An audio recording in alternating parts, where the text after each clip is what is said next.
तो आपको पता ही है कि अभी दिल्ली में तिलचट्टों का प्रदर्शन हुआ और नीट की परीक्षा को लेकर के उन्होंने बवाल काटा।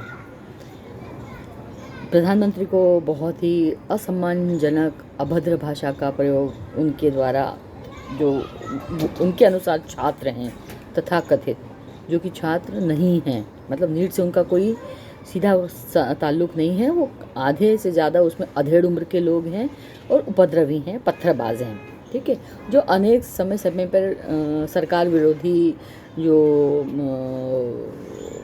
आंदोलन होते रहते हैं उनका हिस्सा रहे हुए हैं। शाहीन बाग मान लीजिए, पहलवान आंदोलन मान लीजिए, किसान आंदोलन मान लीजिए, इस तरीके के और भी जो आंदोलन छोटे मोटे होते रहते हैं उन सब का वो हिस्सा रहे हैं, ठीक है। अब तिलचिट्टों ने इस बार नीट का जो पेपर लीक हुआ उसके ऊपर सरकार को घेरने का प्रयत्न किया, जबकि सरकार ने पेपर लीक हुआ तो उसके ऊपर कार्रवाई की, कई लोगों की गिरफ्तारी की, है ना, कई लोगों को जेल भेजा। अभी भी 2 दिन पहले भी एक व्यक्ति जो है वो पकड़ा गया है, बिहार का रहने वाला, ठीक है। इसके अलावा सरकार ने उस नीट की परीक्षा भी करा दी, रिज़ल्ट भी घोषित कर दिए, ठीक है। लेकिन उसके बावजूद भी जब कि सांप निकल चुका है, लाठी फिर भी ये लोग पीट रहे हैं, ठीक है। कोई बात नहीं, आप फ़ायदा उठाने की कोशिश करें, आपको कोई तो भी मुद्दा चाहिए था, आपको मुद्दा मिल गया, ठीक है, कोई बात नहीं। सरकार ने इसको लेकर के सख्त कानून बनाने की जो उनकी मंशा थी, मतलब सरकार अपनी मंशा में साफ है, उनको लग रहा है कि हाँ भाई, कहीं अगर कमज़ोरी है और छात्रों के भविष्य के साथ में खिलवाड़ होता है तो हमें इस पर कदम उठाना चाहिए। और वो सरकार जो है वो कानून लेकर के आई, जो कि बिल के रूप में संसद में उस पर चर्चा होनी थी। लोकसभा में पहले चर्चा होनी है, जब लोकसभा से पास हो जाएगा तो राज्यसभा में, और राज्यसभा से पास होने के बाद में वो राष्ट्रपति के पास में हस्ताक्षर के लिए चला जाएगा और वो कानून का रूप धारण कर लेगा। अब यहाँ पे क्या हो रहा है कि प्रियंका गांधी, अखिलेश यादव, अभिषेक बनर्जी और गौरव गोगोई जो हैं वो अपने अपने तरीके से अपने स्टेटमेंट दे रहे हैं।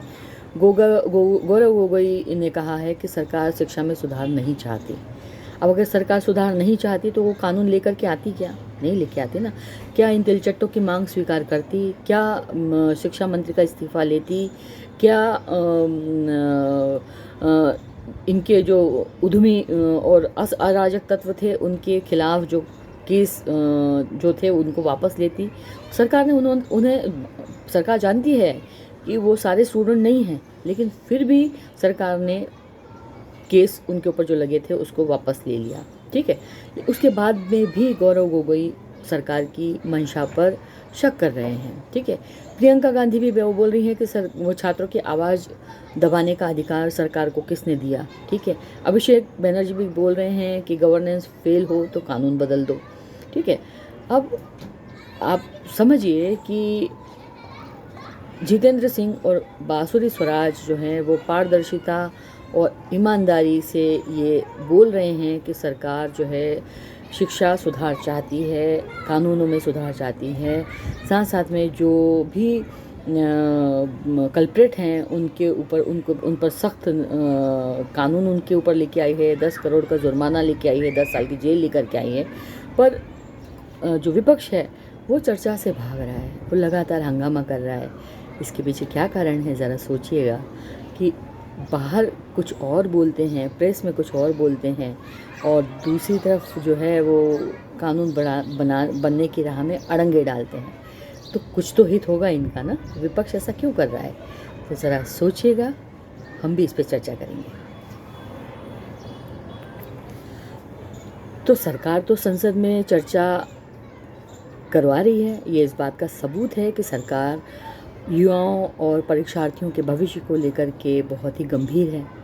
सख्त कानून बना करके पेपर लीक जो माफिया हैं उन पर लगाम कसना चाहती है, यही सरकार का असली मकसद है। लेकिन विपक्ष अपनी कारस्तानियों से बाज नहीं आ रहा। वो नहीं चाहता कि इस तरीके के कानून बने, क्योंकि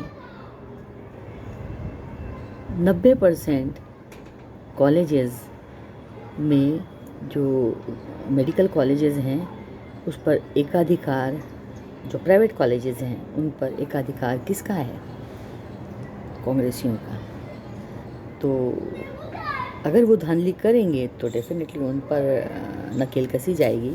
और यही कारण है कि वो चर्चा से भागना चाहते हैं, चर्चा नहीं होने देना चाहते, कानून को बनने देना नहीं चाहते। पर कानून तो बनेगा, क्योंकि सरकार जो है वो पूर्ण बहुमत में है, एनडीए जो है वो पूर्ण बहुमत में है। ये हंगामा खड़ा करें तो करते रहें, सरकार इनको मौका दे रही है। अगर ये उसमें अपना कुछ इनपुट देना चाहते हैं तो दे सकते हैं, सरकार उसमें करेक्शन कर सकती है। लेकिन अगर ये अपना इनपुट नहीं देते और इसी तरीके से लगातार बयानबाजी करते हैं और संसद को चलने नहीं देते और बखेड़ा खड़ा करने का प्रयास करते हैं, कानून को रोकने का प्रयास करते हैं, उसे समर्थन नहीं देते, तो इनकी नीयत आपको साफ स्पष्ट हो जाएगी आपके नज़रों के सामने।